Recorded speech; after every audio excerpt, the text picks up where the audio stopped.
Good morning and welcome to our Pittsburgh Water and Sewer Authority July 26, 2024 board meeting. The time is 10:02 and I'd like to begin with roll call. Mr. Shuley, Ms. Strasburger, here. Ms. Lieber, here. Mr. Domock, here. Ms. McCormick-Barron, here. Mr. Martin, present. Mr. Bay, here.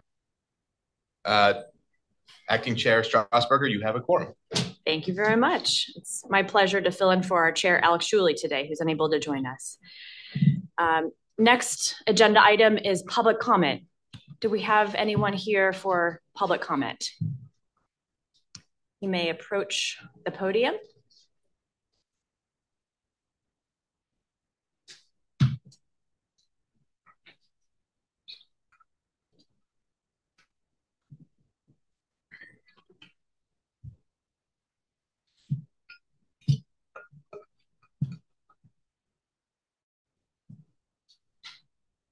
Thank you very much. Please start by introducing yourself and where you reside, and you will have 3 minutes to speak. In Lakek Alakain, in the words of my ancestors, that's Proto-Mayan for the light in me honors the light in you. My title is Pamai Chakmam Yahalahi, and I'm the Grand Inca of my bloodline lineal nation, the Onkwe Onwe Bakab Kob Utsil Ush Wiil Nation of Aborigine Americans. I'm also the Chief of Medicine, Land Stewardship, and Land Management with the Iroquois Confederacy of Aborigine American people. We have a post in this particular territory, and we are here to invoke our rights as the Aborigines of America. In Article 1, Section 2, Clause 3, outlined specifically in the Constitution, where it states, and excluding Indians not taxed. And so the term Indian, for the sake of the Constitution, you would have to go to the constitutional dictionary, which one would be the Bouvier's dictionary adapted to the Constitution, which is clear when it states that Indians are the Aborigines of this country, are so-called, because we didn't call ourselves Indians. We did agree to certain terminology in relationship to the establishment of the United States Constitution, where it was our ancestors who developed the Constitution for the United States of America, which is outlined in House Congress Resolution 331, 100th Congress, second session, where they give credit and acknowledge the contributions of the Iroquois Confederacy of Nations to the development of the United States Constitution. And in that we have a government-to-government relationship that should ever be enshrined forever from time immemorial. And so I'm here today to speak briefly, since it's only 3 minutes, on issues that we are facing in this territory. We have established that we are the Onkwe Onwe, meaning the original beings, the autochtons, the original inhabitants of the planet and the original inhabitants of the Americas. And the Americas to include North, South, East, West, Central, and all of our adjoining islands. So the United States is one part of the Americas. And in this constitutional relationship that we share, this government to government, we are not to be charged. We are not to be assessed. We are not to be enumerated. We are not to be enlisted. We're not to be enlisted on a roll. We are not to be burdened. We're not to be handled. We are not to be censured. And all of these things are clearly outlined in even our Delaware Treaty. And the Delaware Treaty states that we would have a perpetual friendship forever, that all of the ill-conceived things that have been done by your ancestors to our ancestors would be forever forgotten into oblivion, and that we would work in a government-to-government capacity. So we're here to say that PWSA is not honoring its oath to the Constitution. Yes, it is an entity that is considered a person in law, a capital P. And that capital P person, corporate body, has no jurisdiction to charge us, to tax us for our natural resources. So we're here to have open dialogue, to do education. We can talk with your attorneys who should be well-versed in the constitutional law, because you're not just dealing with state constitutional law, you're also dealing with federal constitution, the United States Constitution. Your 3 minutes is up. Thank you. Next speaker, please.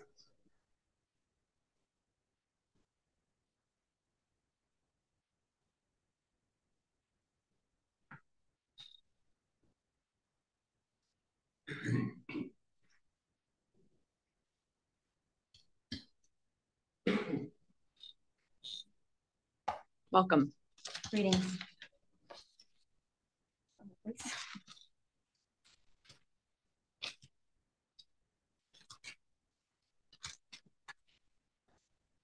Lake Alakaim. The light in me honors the light in you. That is Proto-Mayan, the language of my people. And greetings. I am an Aboriginal American matriarch. My title is Yahalahi Chanal Ka'im, located within the Delaware Territory, as you all will call Pittsburgh. I am the graphic designer and the clerical assistant of America's Aboriginal Environmental Law Protectors and IPA, Food, Forestry, Arts, and Culture, who Chief Ispomai Chakmam Yahalahi is the founder of our Indigenous community work. And I'm also a processing member with the Mississippian Confederacy of Aboriginal American People. My people are the original beings, the original stewards, the original inhabitants of our ancestral lands, the Americas, including the islands. So my statements today will reflect myself invoking my people's story, our perspective, our constitutional indigenous rights, Article 1, Section 2, Clause 3, excluding Indians not taxed. The etymology of taxed, the noun, we are not to be evaluated, estimated, assessed, handled, to be touched, to burden, impose a tax on, censure, charge, put a strain on, to enter on a list or enroll. We are not to be any of these nefarious actions. And in the Bouvier's dictionary states, Indians, the Aborigines of this country, are so called. My people are acknowledged in multiple maxims of law and lawful documents, such as the Constitution of the United States of America, Article 1, Section 2, Clause 3, excluding Indians not taxed, the Delaware Treaty, the Northwest Ordinance, the American Declaration on the Rights of Indigenous People, the United Nations Declaration on the Rights of Indigenous People, House Congress Resolution 331, whereas my people are acknowledged to the development of the United States Constitution, and to reaffirm the continuing government-to-government relationship with my people and 100th Congress second session, and the list continues. We are not to be confused with Title 25 Native Americans, who are also within the box of persons, immigrants, foreigners, citizens, naturalized citizens, non-citizens, residents, humans, individuals, all under the jurisdiction of the United States of America, which is a corporation, AKA a business. My people, the Aboriginal Americans, have been reclassified as so-called Indians, so-called colored, so-called Negro, so-called Black. We are not socio-political constructs, and we will not stand for continuously being discriminated against, being conspired against, and having genocidal actions against my people's constitutional indigenous rights. Again, Article 1, Section 2, Clause 3. Thomasita v. O. Jordan case, where Walter Ashby Plecker justified with the state encouraging them to reclass non-reservation Indians to Negro, which has since been repealed as unlawful. Are you, those on the panel of PWSA, going to honor your ancestors' oaths to the Constitution? Article 1, Section 2, Clause 3, and excluding Indians not taxed. I would like to read from the ADRIP, recognizing that the rights of my people are both essential and of historical significance to the present and future of the Americas. Concerned that my people have suffered from historic injustices as a result of inter alia colonization and the disposition of our ancestral lands, territories, and resources, thus preventing Aboriginal Americans from exercising, in particular, our right to development in accordance with our own needs and interests. Thank you very much. Your time has expired. And I yield. Thank you. We will have someone from PWSA follow up with each of you regarding your comments. Thank you. Thank you. Are there any further commenters? Anyone else for public comment? Seeing none, we will move on to agenda item 3, confirmation of CEO approvals. And this is to confirm that the board has been presented with this list and we are aware of the CEO approvals. Agenda item 4 is reports and updates, starting with our finance department report. Mr. Barca. Morning on this sunny Friday. Hope everyone's doing well. Included in the board packet is the finance report through June 30th, 2024. Within the report, you'll see that year-to-date receipts totaled $104.9 million, or about 44% of the total budget for the year. Within June specifically, PWSA did experience weaker than expected receipts for all charges by collecting $16 million as compared to the budget amount of $19.1 million. However, I will say that this under collection amount is just really due to timing. We had a very strong May, and you'll see in next month's report, we're having a very strong July. So really, it's just that timing component of, kind of flattening that out over 3 months versus looking at it individually for those 3 months. Additionally, the Department of Finance anticipates that collections will remain strong through the remainder of the summer if our current weather patterns continue. And what I mean by that is very hot and no rain, which is going to be this weekend, it seems like. Total forecasted year-end receipts are projected to be $239 million. This represents an increase compared to budget of about $504,000 or 0.21%. Departmental operating expenditures through June 30th, 2024 settled $54.3 million or 41.52% of the budget. Capital expenditures through that same period totaled $67.5 million or about 37% of the total budget for the year. I will say it is expected that the rate of capital expenditures will accelerate going into Q3 and through the remainder of the year, just to coincide with construction season. That's a trend we've seen, really since I've been at PWSA, and I expect that to continue this year as well. $42.7 million in debt service costs have been paid through June 30th, 2024, which is about 50% of the total budget. And forecasted year-end debt service is projected to be $84.5 million, or about $1.1 million lower than budget.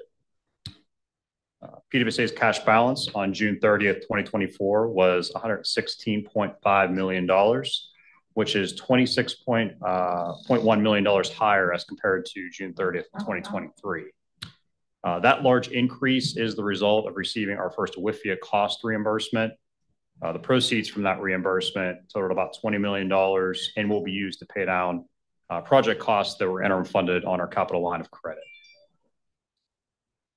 Next, I will transition into some good news regarding our external capital funding.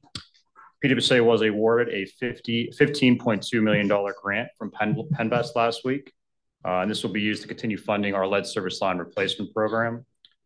This grant was made possible through the bipartisan infrastructure law. It is the largest amount, largest grant that PWSA has ever received in our history. And with that, it will also save our ratepayers about $37 million as compared to traditional municipal bond financing.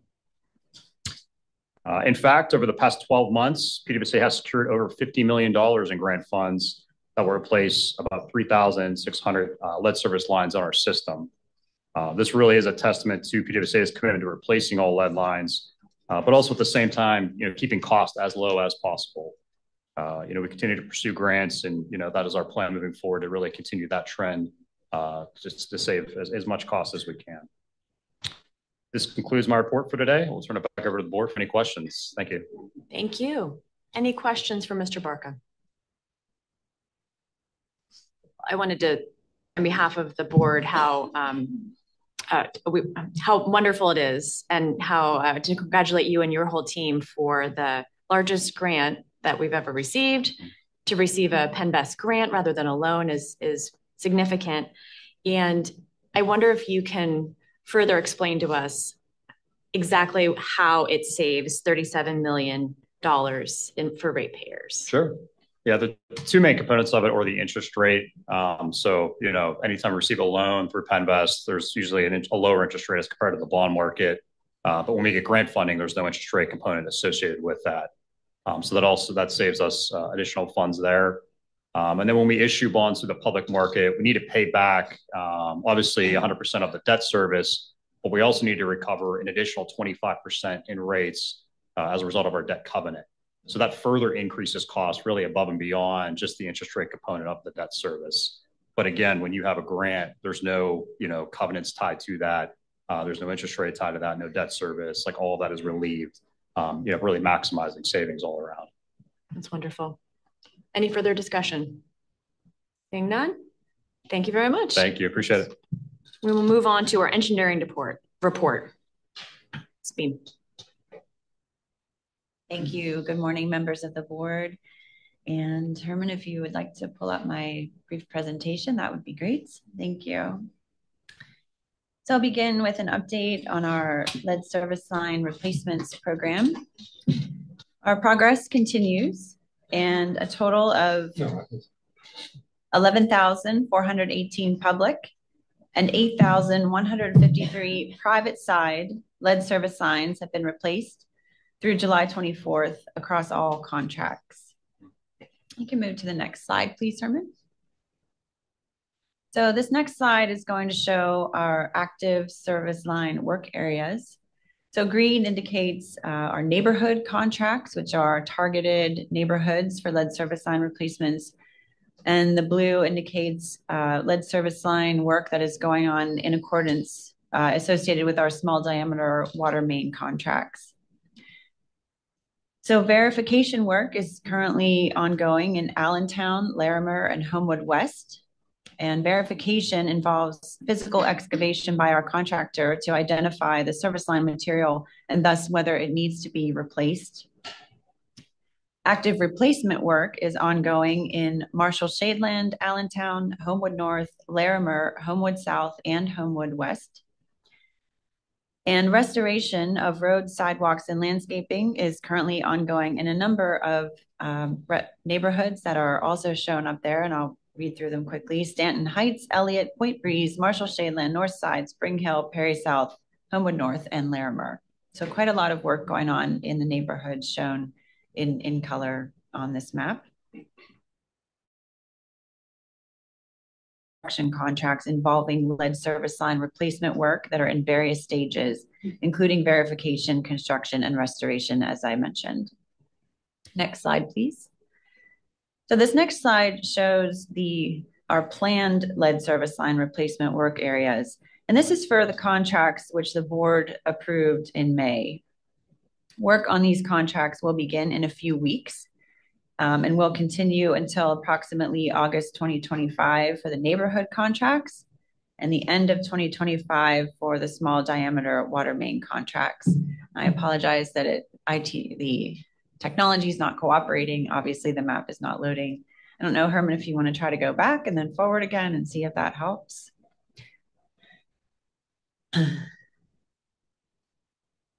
Not so much. All right. So I'll move on to our water reliability plan. Next slide, please. So progress continues on our Highland Reservoir pump station with the installation beginning of the wall panels for the lower pump floor level. So you can see in this slide, the next slide are a few current drone and ground level photos showing the current construction project progress. In my presentation from last month, one side of the lower level concrete floor had been poured. Now you can see that both sides are poured. All the concrete slabs are poured for that lower level. Next slide, please. And you can also see clearly that the wall panels are going up for that lower level. So moving on to the collective project, that's all my slides for today. For the collective project, including Aspinwall Pump Station, Brecken Pump Station, and the Clearwell Bypass, also known as ABC. Earlier this week, we submitted the final construction documents to DEP for the required PWSA technical review. This is one of the final critical steps required prior to construction bidding. In June, PWSA awarded the Aspinwall and Fox Chapel interim feed project to Brown and Caldwell in the amount of $868,406. This project, which is currently moving forward, replaces the Lanford redundant rising main project, and it will provide the necessary disinfection contact time for Aspinwall and Fox Chapel while we replace the clear well. Progress also continues on the floor replacement at the Aspinwall Pump Station, which is being performed in advance of the larger Aspinwall Pump Station upgrades project. Structural beam repair and a portion of demolition are complete, and concrete installation in those demolished areas will begin in the coming weeks. In August or September, we will bring forward a change order for some additional work based on a recent evaluation by the design engineer. The following project is currently out for bid for engineering design: the Aspinwall Water Treatment Plant raw water intakes. Proposals for this design project are due August 30th. There are currently no engineering projects out to bid for construction work. This concludes my July board report. Thank you for your attention. I'll turn it over for any questions. Thank you very much. Are there any questions? I have one question. Great projects, always good to see some great civil engineering. On the large projects like the Holland Pump Station, has the weather had any significant impact on the progress of construction? We did have a little bit of impact earlier this summer. I apologize, in April with all of the rain that we saw. However, the project is proceeding on schedule. They were able to make up that time. So for that project in particular, we are on schedule. Has the higher than normal heat impacted work? Not that I know of on that project. I can check on that and see if it's impacted any of our other projects significantly, but not that I know of. Any further questions? Comments? Thank you. Thank you very much for your report. That moves us on to our Chief Environmental Compliance and Ethics Officer report, Mr. Sideri. All right. Good morning, everyone. Not to rush summer along, but we're approximately 7 weeks from September 14th of 2024. This date's going to mark 3 years under our probation associated with our plea agreement in federal court, which was in response to prior management's missteps out of the water treatment plant associated with the Clean Water Act. Since we are nearing September 14th, and the August board meeting is going to be real close, I wanted to be able to provide an update today on where we are and some highlights of our efforts to assure you all that we're in compliance with our obligations and also offer a time period for any questions there may be before we get to September 14th. Our environmental compliance and ethics program works to prevent improper activities by creating a culture of environmental compliance and ethics organization, by also detecting non-compliant activities at an early stage and allowing for swift response to any of those identified issues. We have 5 key components to our program, and I've talked about these before, but I wanted to review where we're at here today. First is our mission statement and our core values. These core values include ethics and integrity, which addresses environmental and regulatory compliance, along with stewardship, accountability, safety, and equity. That mission, vision, and core values was implemented back in 2022 and applies to all PWSA facilities as well as staff. Second is our organization structure. This included the development of our environmental compliance department and the creation of the position that I hold as Chief Environmental Compliance and Ethics Officer. And that has been formally in place since 2021. I remain stationed out at the water treatment plant, providing direct reporting to our CEO as well as indirectly to the board. And I'm available to all PWSA staff as well as our contractors to discuss any environmental compliance or ethics matters. Third is our codes and policies. This includes the development as well as the maintenance and annual review of our code of ethics, our code of conduct, as well as our non-retaliation and whistleblower policies. These policies are reviewed annually, and we provide through annual staff acknowledgement and placement of these codes and policies, both hard copy as well as the intranet, so that all staff are aware of these and updated on them on an annual basis. Number 4 is training. Training has involved the creation of multiple training policies, our implementation of our cloud-based learning management system, and conducting environmental compliance and ethics training. This is for board as well as staff and our contractors. These systems and training courses are in place and they continue to be actively used. An example of this is our recently completed annual environmental compliance and ethics training for all staff, where again, we received 100% staff participation on that training. As part of that, we've incorporated survey questions in this training to help gauge the effectiveness of our programs and identify where we may need improvements or where we can do a little bit more in certain areas. The results of our surveys this year found the vast majority, greater than 95% of the respondents are engaged as well as knowledgeable of our environmental compliance and ethics program, as well as their responsibilities. And the 5th key component is our environmental compliance manual. That manual was initially developed back in 2021 and was specific for our water treatment plant. We've expanded it with additions of codes and policies in 2023 to cover all PWSA facilities. And this captures our regulatory obligations for things like drinking water, our wastewater discharges, stormwater, chemical and fuel storage, as well as waste management and air quality. So in addition to the 5 key components of our environmental compliance and ethics program, we do have some other requirements that we've complied with under that plea agreement during our probationary period. These have included submittals of monthly supervision reports and periodic notifications to PWSA's probation officer, establishment of a self-funded compliance fund, and completion of annual audits of that fund. We've completed 3 audits of our water treatment plant for both environmental compliance as well as water quality. We've established a lower system for reporting of ethics, environmental compliance, as well as safety concerns by PWSA's directors, employees, agents, as well as our contractors. We continue to provide quarterly reports to the board as well as our CEO, summarizing environmental compliance and ethics program, including any potential issues, violations, performance evaluations, and corrective actions. And this also outlines any of our ethics and compliance investigations that were conducted. We anticipate satisfaction of our requirements under probation, and I remain in communication actively with our legal and regulatory stakeholders regarding our status. So hopefully at our September board meeting, it'll be past that date, and I'll have good news to share then. But as always, if there are questions from you as well as any of our consultants and staff, please let me know regarding compliance or ethics concerns. Any questions today? Thank you very much. Any questions, comments? I just want to thank you, Frank, you and Will, for developing, implementing, advocating for this program. I will tell you that as a board member, I have complete confidence that we are adhering to both the letter and the spirit of environmental compliance, and really proud of the organization for doing that. Thank you. Thank you. Thank you. Any further comments or questions? Yeah, Frank, in terms of final process here, will there be does it just expire, or will it be an appearance in court and then a final report from the monitor, or what's sort of the final process here? Sure.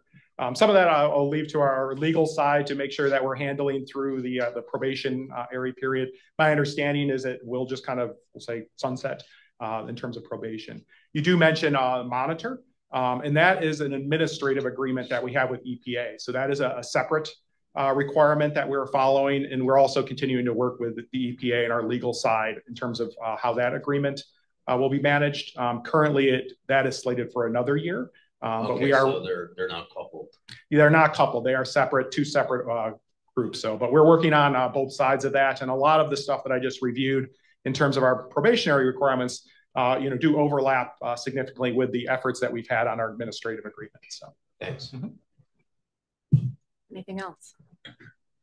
Well, I'll reiterate what's already been said, and it's really terrific work as we've noted before, and no doubt has made us a stronger and more effective organization.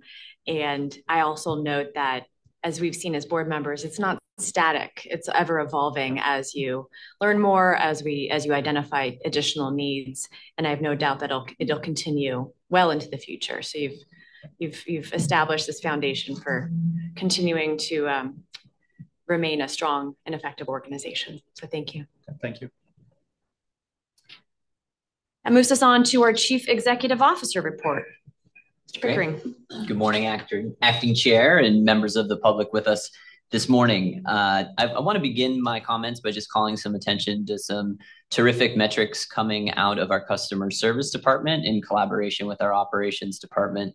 You may recall, and it's in the board's performance report, that we have committed to replacing 8,000 of our older style residential water meters per year. And this year we are over 1,000 meters ahead of schedule to meet that 8,000 goal, and in a commitment that we made to the Public Utility Commission.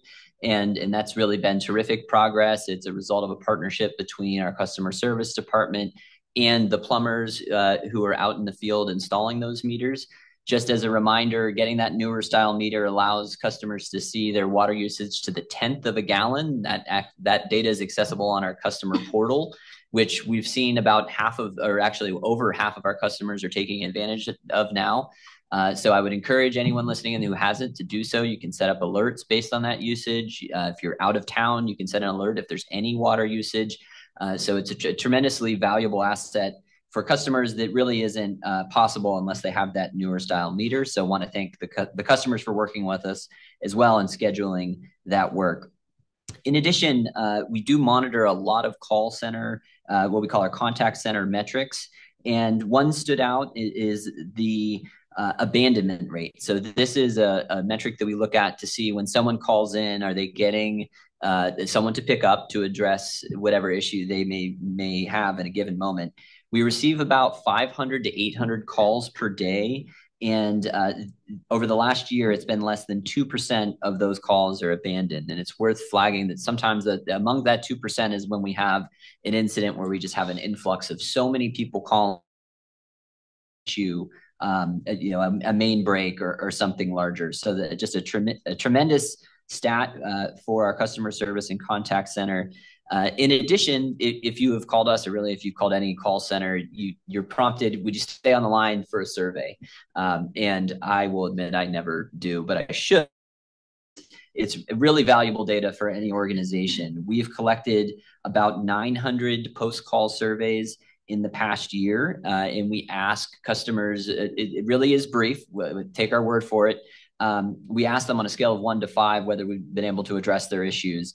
And with 5 being the best, 1 being the lowest, and the contact center has received of those 900 or so surveys a score of 4.7 for addressing the level of satisfaction they've had with that engagement. So I think that's a terrific stat worth calling out.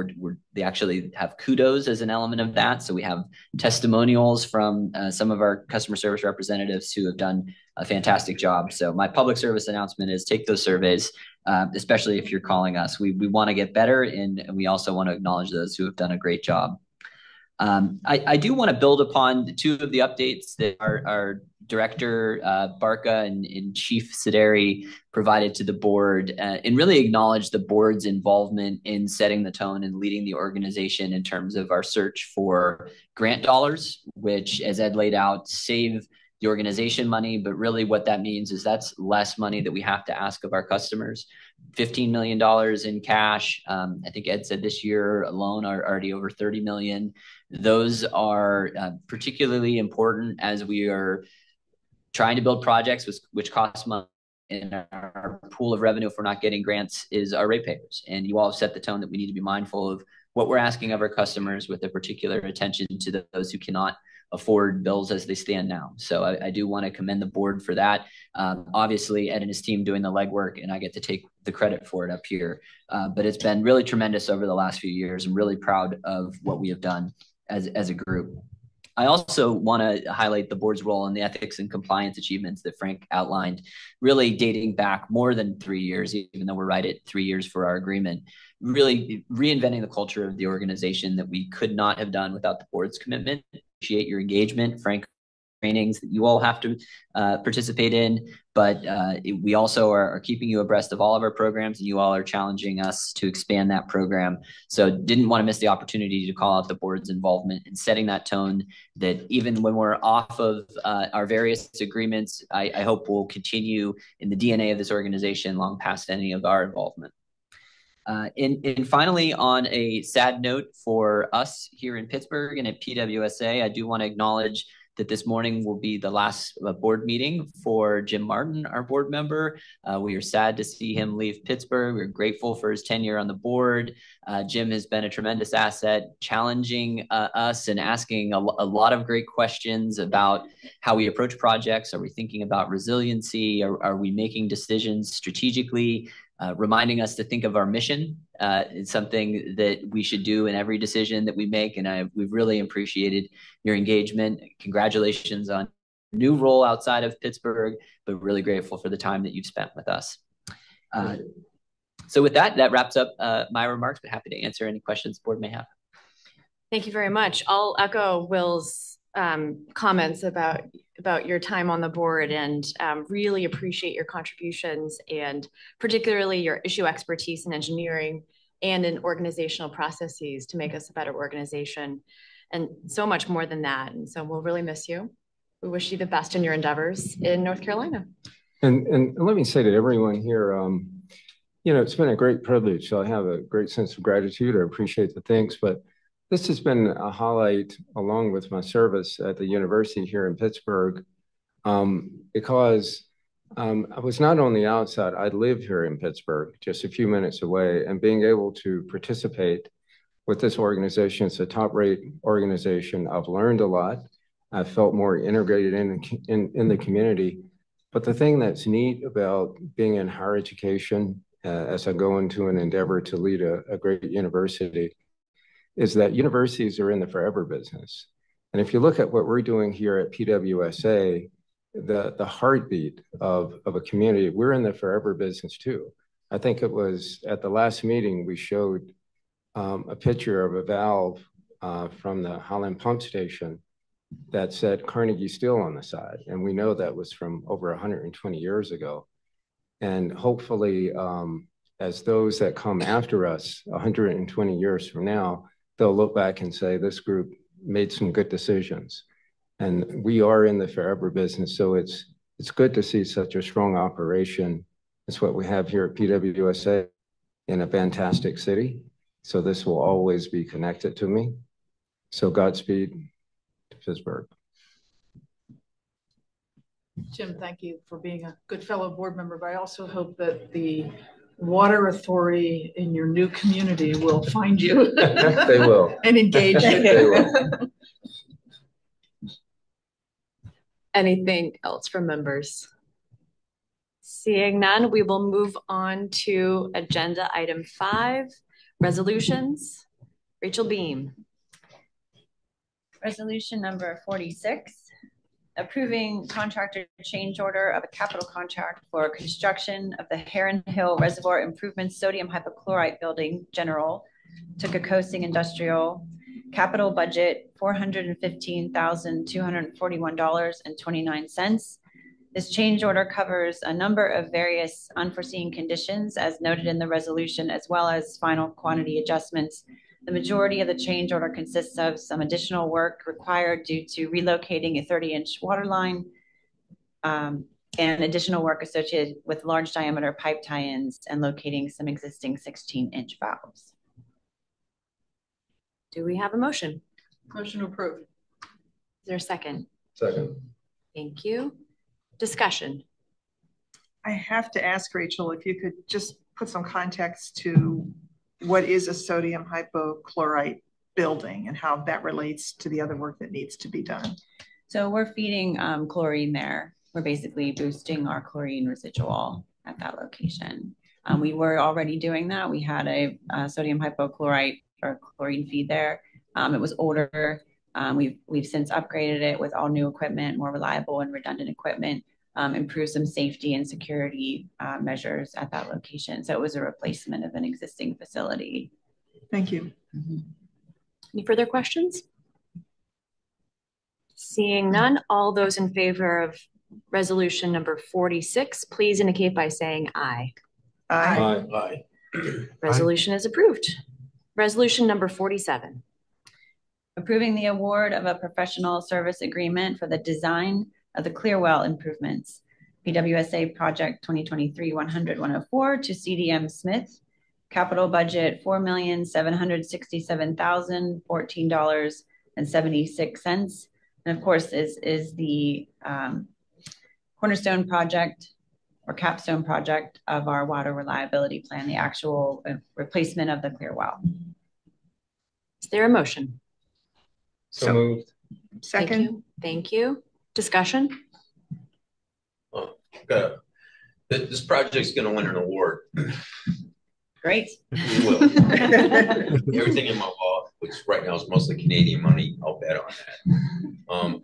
In terms of picking the design firm, this project's got a lot of really interesting parts: bypass, temporary clear wells, stuff like that. To what extent was their design pitch working within the constraints set up, or does the boundaries of their work sort of leak out a little bit, and how this is all going to be configured, started up, and the bigger picture? So I was able to be involved somewhat. I wasn't an official reviewer, but I was involved somewhat on the review process. It was very thorough. The winning firm, I felt, did a great job of presenting some opportunities for making sure that we're addressing, for example, some structural concerns during simply the demolition of this clear well. We're also including potential for sustainability measures, maybe looking at potential solar panels at the site. The handling of water and just simply draining the clear well. Excuse me, I said reservoir earlier. Clear well needs to be addressed. And so there are, in addition to simply designing the process correctly, there are a number of additional factors that need to be considered from civil structural standpoint, environmental compliance standpoint. I'm not sure if that addresses your question, but. Yeah, thank you. Okay. Thank you. This is a big step. It is. And, I think however long I've been on this board, we've been getting ready for this. So this is kind of, thank you for getting us here, and we look forward to the progress. Yeah, the team did all the work, but I'm happy to be part of it. Any other questions, discussion? Seeing none, all those in favor of resolution number 47, please indicate by saying aye. Aye. Resolution is approved. Thank you. Is there anything further from members? Chair, if you wouldn't mind indulging me, I lost something in my notes. Absolutely. I had so many public service announcements. I forgot the PWSA one that I wanted to raise is that we have a really tremendous video, an animated video for our water treatment process that's available on our YouTube channel. And so if you just Googled it, you would find it. And it's also going to be up on our website.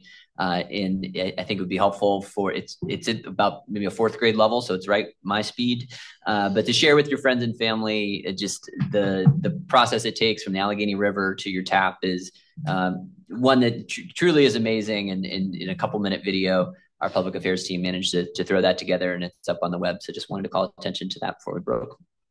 Thank you. We'll be sure to share that out. I'll use it in my course. There you go. No, they need as much visualization as they can get. This is all this stuff all the time. Don't we all need visualization all the time?